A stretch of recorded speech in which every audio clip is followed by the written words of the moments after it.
اس سے قبل کہ ہم آپ کو اس خبر سے آگاہ کریں کہ اڈیالہ جیل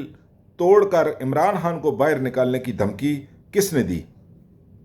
اس سے پہلے ہم آپ کو ماضی قریب کے اندر ایک واقعے کی طرف اشارہ کرتے چل رہے ہیں کہ جب کچھ عرصہ قبل ایک راولپنڈی کے علاقے آرمی ہاؤس کی بلکہ بالکل قریب، اگر جی ایچ کیو اور آرمی ہاؤس کے بالکل قریب ایک علاقہ پڑتا ہے مورگا، وہاں کے ایک مشہور و معروف مکتب تشیع کے خطیب علامہ مرزا افتخار صاحب نے خطاب کرتے ہوئے اپنی گفتگو کے دوران انتہائی اشتعال انگیز گفتگو کرتے ہوئے، شدت پسندانہ اور انتہا پسندانہ انداز میں گفتگو کرتے ہوئے انہوں نے موجودہ چیف جسٹس قاضی فائز عیسیٰ صاحب، جو کہ اس وقت چیف جسٹس نہیں تھے، اور اس کے علاوہ انہوں نے زرداری صاحب اور نواز شریف اور کچھ پولیٹیکل پارٹیز کے جو سربراہ ہیں ان کے بارے میں گفتگو کر رہے تھے۔ دراصل ان کی گفتگو اپنے محبوب قائد عمران خان صاحب کی محبت کے تناظر میں گفتگو چل رہی تھی، اور وہ عمران خان کو ایک مسیحا بنا کر پیش کر رہے تھے کہ عمران خان کیسے مسیحا ہے، عمران خان کا ساتھ اگر قوم نے نہ دیا تو یہ قوم 200 سال پیچھے چلی جائے گی، اس عمران خان نے وہ کام کر دکھائے کہ جناب جو پاکستان کی 75 سالہ تاریخ میں کسی نے نہیں کیے۔ اور یعنی وہ اپنے فرط جذبات میں گفتگو فرماتے ہوئے اچانک انہوں نے ایک ایسی اشتعال انگیز گفتگو کر دی کہ انہوں نے کہا کہ جی یہ جو قاضی فائز عیسیٰ صاحب ہیں، یعنی یہ جوڈیشل سسٹم ہے جو اس وقت باقی تمام جو پولیٹیکل پارٹیز کے کرپٹ لیڈرز ہیں ان کا ساتھ دیتا ہے، ان کرپٹ لیڈرز کو بھی اور اس جوڈیشل سسٹم کے اندر یہ جو مرکزی مورے ہیں، بالخصوص قاضی فائز عیسیٰ صاحب کے بارے میں انہوں نے کہا کہ ان کو فائرنگ سکواڈ کے سامنے رکھ کر گولیاں مار دینی چاہیے، ان کا کوئی کسی قسم کا ان کے خلاف کیس نہیں چلنا چاہیے، اور ان کے خلاف جو ہے وہ اس طرح یعنی ایکسٹرا جوڈیشل کلنگ کے حوالے سے انہوں نے اسی شدت پسندانہ گفتگو کی کہ پاکستان کے اندر ایک ہلچل مچ گئی، اور بالآخر عوامی حلقوں کے اندر اس تشویش کے باعث مقتدر حلقوں نے اور بالخصوص جوڈیشری نے ان کا جو ان کے خلاف نوٹس لیتے ہوئے ان کے خلاف ایف آئی آر کٹوائی، ان کو گرفتار کروایا گیا، اور ان کی جو درخواست تھی ضمانت کی وہ بھی مسترد کر دی گئی، اور ان کے خلاف بھرپور طریقے سے جو ہے وہ کیس چلنا شروع ہوا۔ اور جب وہ عدالت میں پیش ہوئے، وہ سپریم کورٹ میں پیش ہوئے، تو وہاں جا کر انہوں نے اپنے محبوب قائد عمران خان صاحب کی سیرت پر عمل درآمد کرتے ہوئے، عمران خان صاحب کی طرح ہی فوری طور پر یو ٹرن لیتے ہوئے انہوں نے عدالت عالیہ سے دعائیاں فریاد شروع کر دی، اور وہاں پر انہوں نے درخواست کی، التجا کی کہ جناب میری تو جو ہے وہ دماغی توازن درست نہیں ہے، میں تو بہت ساری بیماریوں میں لاحق ہوں، میں بلڈ پریشر کا مریض بھی ہوں، اور میرے تمام مقتدی میرے ملنے جلنے والے لوگ جو ہیں وہ میرے سے اچھی طرح واقف ہیں کہ میں تو بیمار شخص ہوں، مجھے تو اچانک سمجھ نہیں ہوتا، مجھے سائیکلوجیکل ایشوز ہیں، میں سال سے دوائیاں لے رہا ہوں، اور مجھے اچانک سمجھ میں نہیں آتا کہ میں اچانک ایسی گفتگو شروع کر دیتا ہوں جو مجھے خود جو ہے وہ اپنے کنٹرول سے باہر ہو جاتا ہوں، لہٰذا مجھے معاف کیا جائے، میری یہ گفتگو جتنی بھی تھی یہ بالکل میں ہوش و حواس کی حالت میں نے نہیں گفتگو کی تھی۔ اور اس حوالے سے انہوں نے پھر ڈاکومنٹری ایویڈنس کے طور پر اپنی اس اسٹیٹمنٹ کے طور پر کہ میں ایک بنیادی طور پر یہ جو گفتگو کی تھی میں اپنے ہوش و حواس میں نہیں کی تھی، اور اس حوالے سے انہوں نے ڈاکومنٹری ایویڈنس پیش کیے، اپنے میڈیکل سرٹیفکیٹ پیش کیے، ڈاکٹرز کی پرسکرپشن پیش کی، جو ٹریٹمنٹ اتنے عرصے سے لے رہے ہیں، دوائیاں جو لے رہے ہیں، وہ سارا انہوں نے اپنا ریکارڈ پیش کیا سپریم کورٹ میں، اور سپریم کورٹ نے ان کو معاف کرنے سے پہلے تو انکار کر دیا، لیکن یہ مسلسل سپریم کورٹ سے دعائیاں کرتے رہے، التجا کرتے رہے، درخواست کرتے رہے، سپریم کورٹ نے بالآخر ان کو ناک کی لکیریں نکلوائیں، اور آخرکار ان کی معافی تلافی تب ہوئی جا کر آج اسی تاریخ کو ایک دفعہ پھر دہرایا گیا، جب کہ ہم یہ بات واضح کرتے چلیں، اور پوری دنیا اس بات سے واقف ہے کہ مکتب تشیع کے اندر اس قسم کی اشتعال انگیز گفتگو، اس قسم کا انتہا پسندانہ رویہ اور اس قسم کا شدت پسندانہ رویہ، یا یہ کہا جائے کہ اس قسم کا طالبانی رویہ جو ہے وہ آج تک دیکھنے میں نہیں ملا، اور یہ پہلا پریسیڈنٹ تھا جو کہ سیٹ کیا مرزا افتخار صاحب نے، اور اس کے بعد مرزا افتخار صاحب کے بعد آج 2 روز قبل ایک اور شیعہ عالم دین، مشہور و معروف عالم دین نے اسلام آباد کے اندر اپنے محبوب قائد عمران خان صاحب کے پی کے کنونشن سے خطاب کرتے ہوئے انہوں نے اشتعال انگیز اور بہت ہی فرط جذبات میں گفتگو کی، اور انہوں نے کہا کہ عوام عنقریب بہت جلد اٹھ کھڑی ہوگی اور اٹھ کر جیل کی سلاخیں توڑ کر، اڈیالہ جیل کو توڑ کر عمران خان کو اپنے محبوب قائد کو باہر نکال کے لے آئے گی۔ یعنی ایک ایسی گفتگو کہ جس کا اس سے ماضی میں ایسا کبھی کوئی جو ہے وہ اس کی ثبوت، کوئی اس کے شواہد یا کوئی ایسا ماضی نہیں ملتا کہ مکتب تشیع کے علماء اس قسم کی گفتگو جو ہے وہ کبھی انہوں نے کی ہو۔ لیکن ابھی جس شخص نے اپنے محبوب قائد کے حوالے سے یہ گفتگو کی وہ ہیں MWM کے سربراہ، مجلس وحدت مسلمین کے سربراہ علامہ راجہ ناصر عباس جعفری صاحب۔ اور آپ کو اس سے راجہ ناصر عباس جعفری صاحب کا اس حوالے سے جو ماضی میں کی گئی کچھ گفتگو ہے اس کے بارے میں بھی اگر تھوڑی سی تفصیل بتاتے چلیں، جبکہ بہت سارے لوگ آگاہ ہیں اس بارے میں کہ یہ راجہ صاحب کی پہلی گفتگو نہیں ہے۔ اس سے پہلے راجہ صاحب کئی دفعہ اپنی محبت کا اظہار کرتے ہوئے انہوں نے اس انتہا پر جاتے ہوئے گفتگو کی کہ ہم عمران خان کے ساتھ خون کے آخری قطرے تک کھڑے ہیں، ہم عمران خان کی خاطر جو وہ جان قربان کرنے کو تیار ہیں، ہم عمران خان کے مشن کے ساتھ شانہ بشان چلیں گے۔ اور انہوں نے کہا ہم کربلا کے ماننے والے ہیں، ہم وفادار ہیں، یعنی انہوں نے جو ہے وہ مقدسات دین کا سہارا لیتے ہوئے عمران خان کے ساتھ اپنی محبت کو ثابت کرنے کے لیے انتہا پر جا کر گفتگو کی۔ اور پھر اس کے بعد انہوں نے ایک اور تناظر میں گفتگو کرتے ہوئے، یعنی جب بھی ان کو موقع ملتا ہے تو وہ عمران خان کی محبت میں کوئی ایسا موقع جانے نہیں دیتے کہ جہاں پر وہ زمین اور آسمان کے کلابے نہ ملائیں۔ انہوں نے گفتگو کرتے ہوئے فرمایا تھا کہ میں 18-19 سال دنیا کے ایک بہت بڑے حوزے کے اندر جو ہے وہ تعلیم حاصل کرتا رہا ہوں، حوزہ علمیہ کم، اور وہاں پر میں نے 18-19 سال بڑے بڑے بزرگ مراجع مجتہدین اکرام سے تعلیم حاصل کی اور ان کی معیت میں، ان کی قربت میں نے زندگی بسر کی۔ لیکن جتنا خدا پر ایمان، جتنا پختہ ایمان میں نے عمران خان جیسے لبرل اور سیکولر انسان کے اندر دیکھا، میں نے ان بڑے بڑے مراجع مجتہدین اکرام، تہجد گزار، شب زندہ دار جو افراد ہیں ان کے اندر میں نے نہیں دیکھا۔ یعنی ایسی گفتگو راجہ صاحب نے عمران خان کے بارے میں کی کہ ایک عام مسلمان اور ایک عام فہم و فراست رکھنے والا دیندار انسان، ایک مومن انسان کانوں کو ہاتھ لگاتا ہے کہ کس طرح راجہ صاحب عمران خان کی محبت میں گرفتار ہو کر زمین اور آسمان کے کلابے ملا رہے ہیں کہ وہ چیزیں کہ جو اوپن سیکرٹس ہیں عمران خان کی زندگی کے بارے میں، کہ وہ کیسا سیکولر اور لبرل انسان ہے، ان کی زندگی کی روداتیں جو کہ یورپ میں رہ کر انہوں نے جو کچھ ان کے اعمال ہیں وہ نیٹ پر ابھی بھی موجود ہیں، سب کچھ دنیا جانتی ہے، وہ خود ان کے اقرار موجود ہیں، ان کی سیلف کنفیشن موجود ہے، سب کچھ آشکار ہونے کے باوجود جس سے ہر بندہ آگاہ ہے۔ خود عمران خان صاحب نے آج تک ان کا ڈینائل نہیں کیا۔ عمران خان صاحب کی بیہودہ ترین گفتگو جن کے ریکارڈز موجود ہیں، عمران خان صاحب نے آج تک ان کا ڈینائل نہیں دیا، بلکہ انہوں نے اس کو ڈیفینڈ کرتے ہوئے یہ کہا کہ کسی کی پرائیویسی کو لیک آؤٹ کرنا یہ بہت ہی گھٹیا حرکت ہے۔ جبکہ راجہ صاحب یہ بذات خود، یہ راجہ صاحب اور مرزا افتخار صاحب جانتے ہیں کہ مکتب تشیع کے اندر انسان کا ذاتی کردار اور اجتماعی کردار یہ دو الگ الگ چیزیں نہیں ہیں، بلکہ ذاتی کردار کی بنیاد پر ہی کوئی انسان اجتماعی کردار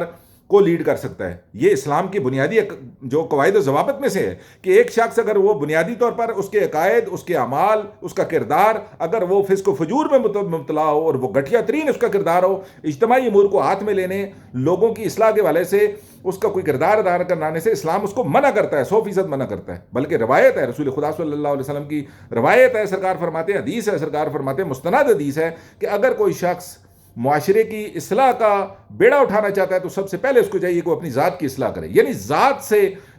جو ہے وہ اگر آپ کی ذات کے اندر فسق و فجور ہے، بدکرداری ہے، تو آپ معاشرے کے اندر ریاست مدینہ بنانے چلیں گے۔ تو لہٰذا یہ سب کچھ پتہ ہونے کے باوجود راجہ صاحب نے زمین و آسمان کے کلابے ملائے، مجتہدین اور مراجع کرام سے ان کے ایمان کو افضل قرار دیا اور ان کے کربلا کے مثالیں دے کر ان کو کہا کہ جی ہم تو ان کے ساتھ خون کے آخری قطرے تک جان دے دیں گے۔ جبکہ روایات میں ملتا ہے مکتب تشیع کی کہ ایک شخص مکتب تشیع کے 7ویں امام موسیٰ کاظم علیہ السلام کا ایک محب، ایک شیعہ، جس نے اس زمانے کے اپنے بادشاہ وقت جو تھا ہارون یا مامون میں سے ایک تھا، اس کو جب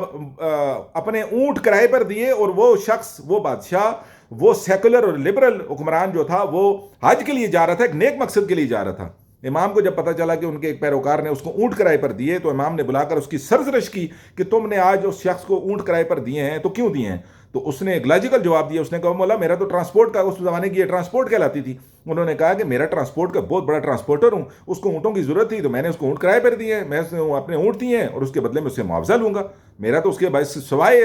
ایک ظاہری لین دین کے، ایک پیورلی ایک مادی ڈیل کے علاوہ میرا اس کے ساتھ کوئی میری دلی محبت، انسیت، عشق، پیار آپ کے ساتھ ہے اور میں آپ کا پیروکار ہوں۔ امام نے اس سے ایک سوال کیا، انہوں نے کہا بتاؤ کہ کیا تم چاہتے ہو کہ تمہارے یہ اونٹ صحیح سلامت واپس آئیں یا نہیں چاہتے ہو؟ تو اس نے کہا مولا بالکل چاہتا ہوں. کون شخص ہے کہ جو چاہتا ہے کہ میرا مال و متاع اگر میں نے کسی کو کرائے پہ بھی دیا تو وہ واپس سے زندہ سلامت نہ آئے؟ تو مولا نے اس وقت فرمایا کہ دیکھو کہ تمہارے اونٹ، تمہارا یہ ٹرانسپورٹ ایک ہی صورت میں زندہ سلامت واپس آئے گا کہ جب یہ بادشاہ، جب یہ ظالم اور جابر بادشاہ جو ہے وہ زندہ سلامت آئے گا. یعنی آپ تصور کریں کہ امام نے اس کو بتایا کہ تمہارے دل میں انڈائریکٹلی، ڈائریکٹلی نہیں، انڈائریکٹلی، یعنی تمہارے اونٹوں کی سلامتی تمہارے اس بادشاہ کے زندہ سلامت آنے سے مشروط ہے، لہٰذا تم نے جو انڈائریکٹلی بھی اس کی سلامتی کی، ایک جابر اور ظالم بادشاہ کی سلامتی کی دعا کرنا تو دور کی بات ہے، اس کے بارے میں تصور کرنا بھی امام کے نزدیک، مکتب تشیع کے نزدیک گناہ کبیرہ کے زمرے میں آتا ہے. اور امام نے اس کی سخت سرزنش کی. اور اس شخص نے اس کا ایمان دیکھیں اور اس کی پیروکاری دیکھیں، اپنے امام کے ساتھ محبت دیکھیں کہ جب وہ واپس آیا اور اس نے اپنا ٹرانسپورٹ کا کاروبار بند کر دیا، بیچ دیا اس نے. یعنی امام کی سرزنش کی وجہ سے کہ ڈائریکٹلی نہیں. اور دوسری طرف آج دیکھیں کہ راجہ صاحب ڈائریکٹلی ایک شخص کو، اس کے ایمان کو مجتہدین اور مراجع کرام سے افضل گردان رہے ہیں، جبکہ ساری دنیا جانتی ہے. آج جو کچھ یہ زمین و آسمان کے کلابے میں لا رہے ہیں اور اس کے حوالے سے اس کے بارے میں ساری دنیا ایک اوپن سیکرٹس ہیں کہ سب لوگوں کو اس کے بارے میں پتہ ہے کہ ان حکمرانوں کے بارے میں. یہ صرف ایک حکمران کی بات نہیں ہے، تمام حکمران ایسے ہیں، کیونکہ یہ لبرل لوگ ہیں، کیونکہ یہ سیکولر لوگ ہیں. ان کے ساتھ اپنے عشق اور محبت کا اظہار کرنا، خون کے آخری قطرے تک جان قربان کر دینا، جبکہ امام کے اس پیروکار نے اپنی جان قربان کرنے کا نہیں، اس نے تو پیورلی ایک مادی ڈیل کی تھی، اس نے کاروباری ڈیل کی تھی، اس کا کاروبار تھا، اس نے اونٹ کرائے پہ دیے. راجہ صاحب نے عمران خان کو اپنی جان نچھاور کرنے کا وعدہ دیا ہے. اس شخص نے اپنے اونٹ کرائے پر دے کر اس کے بدلے میں معاوضہ لینے کا ایک معاہدہ کیا تھا. راجہ صاحب کہتے ہیں ہم خون کے آخری قطرے تک آپ کے ساتھ جان دیں گے. اللہ اکبر. ذرا اس کو تصور کریں، ملائیں ذرا ان چیزوں کو، امام کی اس روایت کو اور اپنے اس پیروکار کی سرزنش کو آج کے اس عالم دین مکتب تشیع کے، جبکہ وہ شخص عالم دین نہیں تھا، وہ شخص قم المقدس سے پڑھا ہوا نہیں تھا، 18-20 سال اس نے تعلیم حاصل نہیں کی تھی، وہ معرفت کے اس منزل پر نہیں تھا جس پر راجہ صاحب دعویٰ کرتے ہیں یا کوئی اور عالم دین دعویٰ کرتا ہے. تصور کریں ذرا کہ مکتب تشیع کے اپنے افکار و نظریات کیا کہتے ہیں، اور مکتب تشیع کے سے تعلق رکھنے والے ایک عالم دین بذات خود کیا دعویٰ کرتے پھرتے ہیں. یعنی اندازہ لگائیں، رسول خدا صلی اللہ علیہ وسلم نے اسی حوالے سے ایک فرمان، سرکار کا فرمان ہے کہ اذا فسد العالم فسد العالم، کہ اگر ایک عالم دین فساد میں مبتلا ہوگا تو پورے عالم انسانیت کو فساد میں مبتلا کرے گا. آج دیکھ لیں آپ کہ مکتب تشیع کو اگر ایک عالم اس قدر فساد میں مبتلا ہے کہ اپنی جان قربان کرنے کے لیے ایک سیکولر اور لبرل انسان کی خاطر جو ہے وہ ببانگ دول ریکارڈنگ موجود ہے، ویڈیوز موجود ہیں، اور ایک دن نہیں بار بار بڑھ چڑھ کر ہر اگلے دن اس سے بڑھ کر گفتگو فرماتے ہیں. تو ایسے میں آپ تصور کر سکتے ہیں کہ عوام کا کیا حال ہوگا کہ جو ان کے پیروکار ہیں وہ کس قدر پستی اور کس قدر ذلت میں اور کس قدر خدا کی بارگاہ میں راندہ درگاہ ہوں گے. یہ کوئی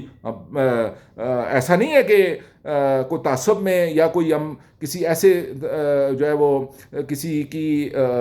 دشمنی میں یا کسی کی مخالفت میں یہ گفتگو کر رہے ہیں، روایات کا حوالہ دے رہے ہیں. ہم مکتب تشیع کے افکار و نظریات کو چیلنج کرنا چاہے اٹھا کے لائے اور انہی چیزوں کو، جو واقعات اور جو روایات ہم نے بیان کی، ان کو رد کرے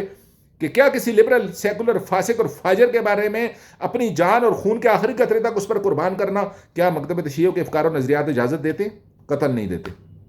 قطعاً نہیں دیتے. بلکہ اپنی جو ہے افکار و نظریات جو مکتب تشیع کے ہیں اس کے حوالے سے تو وہ افکار و نظریات جس پر آج تک لوگ فرقہ وارانہ گفتگو کرتے ہوئے کہتے ہیں کہ پہلے منزل پر رسول خدا کی رحلت کے بعد دنیا سے پہلی منزل پر وہ شخصیات رسول خدا کے پروردہ، رسول خدا کے مائیت میں قربت میں زندگی گزارنے والے صحابہ کرام، مکتب تشیع کے یہ بالکل دو ٹوک افکار و نظریات ہیں کہ سیاست کے اندر رسول خدا کے بعد حقیقی معنوں میں حق حکومت مولا علی علیہ السلام کو اور ائمہ معصومین علیہ السلام کو حاصل ہے. یعنی کہ ان جیسے کردار، باکردار شخصیات، ان کے کردار کے حوالے سے آپ کوئی کمپیریزن پیش نہیں کر سکتے کہ آج مکتب تشیع راجہ صاحب سے ہی پوچھیں کہ کیا آپ کو عمران خان کے کردار اور خلیفہ اول جن کے بارے میں آپ ممبر پر بیٹھ کر کہتے ہیں کہ ان کو حق حکومت حاصل نہیں ہے، خلیفہ دوم حضرت عمر کے بارے میں آپ کہتے ہیں کہ ان کو حق حکومت حاصل نہیں ہے رسول خدا کے بعد، حضرت عثمان کو حاصل نہیں ہے، تو کیا آج عمران خان کا اور ان خلفاء کا آپ کے مکتب تشیع کے نزدیک کیا ان کے افکار و نظریات، کردار اور ان کے درمیان آپ کو کوئی فرق نظر نہیں آتا کہ آپ کو ایک طرف وہ کردار، ان شخصیات کا کردار عمران خان سے تناظر کر رہے ہیں، ائمہ معصومین علیہ السلام سے کردار کا تناظر، تو ان کے تناظر، ان کے ساتھ کسی کی مقایسہ، مقابلہ، موازنہ کیا کرنا بھی جو ہے وہ ہمارے نزدیک یہ ہے کہ ہم سمجھتے ہیں کہ یہ کفر کے زمرے میں آتا ہے، کیا ہی نہیں جا سکتا۔ ہم یہ کہہ رہے ہیں کہ ان شخصیات کا تناظر مقابلہ اگر کیا جائے عمران خان سے، تو کیا یہ بنتا ہے؟ یہ جو کچھ آپ گفتگو فرما رہے ہیں قطعاً نہیں بنتا۔ لہٰذا ہوش کے ناخن لینے چاہیے کہ یہ جو کچھ کیا جا رہا ہے یہ سب اور سب یہ آشکار ہو چکا ہے، بلی تھیلے سے باہر آ چکی ہے۔ ہم آپ کو بتا دیں وہ کیسے کہ راجہ صاحب نے ابھی جو ہے وہ ایک دو روز قبل سینٹ کی الیکشن کے لیے اپنے کاغذات نامزدگی جمع کروا دی ہیں۔ ہم نے عوام کو کہا تھا کہ یہ سب کھیل، جتنا بھی یہ کھیل کھیلا جا رہا ہے یہ سب مفادات کا کھیل ہے۔ آج یہ بات ثابت ہو چکی ہے۔ ہم نے کہا یہ عوام کے حقوق کی جنگ نہیں ہے، یہ اگر کوئی پارٹی کسی سے ملتی ہے، یہ اتحاد کرتی ہے، یہ اتحاد توڑتی ہے، اگر کوئی مذہب کا کارڈ استعمال کرتا ہے، کوئی جو بھی مقدس شعار بلند کرتا ہے، اس کے پیچھے ان کے مفادات ہیں۔ اور آج ثابت ہو چکا ہے۔ راجہ صاحب نے سینٹ کے لیے، اپنے الیکشن کے لیے، سینٹ انتخابات کے لیے کاغذات جمع کروائے ہیں، اور جب ایک صحافی نے ان سے پوچھا کہ آپ سینٹ کے انتخابات کے لیے کاغذات جمع کروائیں، آپ کو کون ووٹ دے گا؟ کیا آپ کی عمران خان صاحب سے کوئی بات ہو چکی ہے؟ تو انہوں نے جواباً کہا کہ جی اس بات کا فیصلہ عمران خان صاحب کریں گے۔ جی ہاں، یہ ہے وہ بیک گراؤنڈ کہ جس کے لیے خون کی آخری قطرے تک کھڑے ہونا، جیل کی سلاخیں توڑ کر عمران خان کو باہر نکالنا، اور عمران خان کو عمران خان کو ان اولیاء، ان مراجع اور کرام سے زیادہ خدا پر ایمان کا حامل قرار دینا، اس کے پیچھے اصل راز یہ تھا، یعنی مفادات، ذاتی سیاسی گروہی مفادات۔ اور یہی اس دنیا میں سب کچھ ہو رہا ہے۔ عوام خواہ مخواہ پاگل ہوئے پھرتے ہیں کہ ہمارے حقوق کی جنگ ہے، جبکہ یہ اقتدار کی جنگ ہے، یہ مفادات کی جنگ ہے۔ لہٰذا عوام کو ہوش کے ناخن لینے چاہیے۔